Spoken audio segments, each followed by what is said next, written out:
આ શું થયું ભાઈ? બાજવાનું થઈ ગયું ભાઈ. હાલ આવ્યો.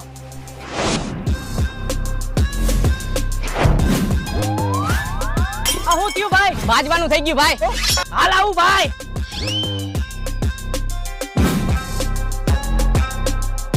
આ શું થયું ભાઈ? બાજવાનું થઈ ગયું ભાઈ.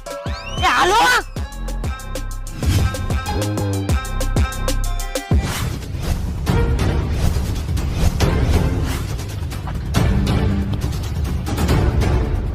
ક્યાં બાજવાનું થયું હોય તો કે આ ઈટેથી એનું માથું ફાડી નાખું. ક્યાં બાજવાનું થયું? ફટાફટ કે એને પટ્ટેથી સોયત્રા કાઢી નાખું. હા ક્યાં બાજવાનું થયું? ફટાફટ કે આજે હું એને ટાટે ભાંગી નાખું.